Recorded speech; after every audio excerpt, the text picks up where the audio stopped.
It seems no matter where you are in Southern California, you've been affected by the fires in some way, and that includes the Hope Gardens Family Center in Simi Valley.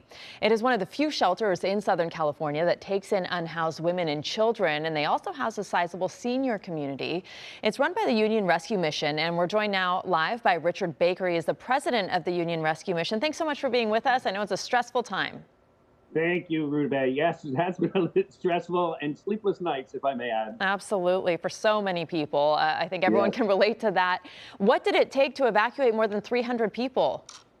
Well, on Tuesday night, we got the warnings that the Lopez Canyon was under threat.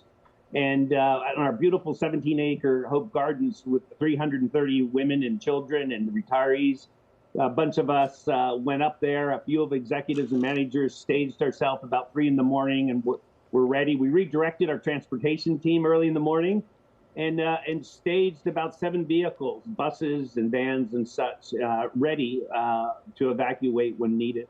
And about midday, we decided it was time to move. We lost electricity. The moms and kids were scared to death, and so we thought it'd be best to move them out. And so, not easy to move 330 people, but after over the course of literally 20 to 30 minutes, we had everyone out of the mission and on their way to downtown and Skid Row and our big mission that is able to accommodate. You know, the psychological impact, especially for kids who have already lost their homes at least once before, and then they find this beautiful place, start to feel at home there. Now they're being moved to Skid Row. Can you talk about the psychological impact it has on the children you house? Yes, absolutely. So many of us spent time that day with the kiddos talking about the adventure we were about to go on, and promised them that they would enjoy it and they'd have a good time. We have about, sadly, we already have about 300 families in Skid Row. These are those who have lived directly on Skid Row and come into our facility. So we turned it into a big party. We had as you can see from our orientation, we brought them into our chapel and did some songs and created environments that were enjoyable. And then we brought in a bunch of volunteers. Obviously, we had a team on our way down, had to set up 330 beds and sheets and blankets.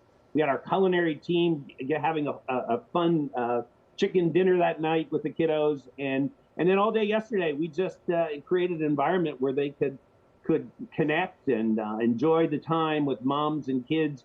We had, as you can see, we had kids giving their moms pedicures and just spending time with them and enjoying the effort that it takes to get their mind off of it. So they'll be there for another day or two and then hopefully back again. Yeah, I mean, that's all you can really do is make the best of it. Thank you so much. And we do want to note before we let you go that you are opening your doors to anyone who needs a place to go right now. So thank you very much. That's right. And we appreciate any donations that can help us with this big move and all the care that we do every day for over 1,200 guests at Union Rescue Mission. Thank you so much, Richard. We appreciate you joining us.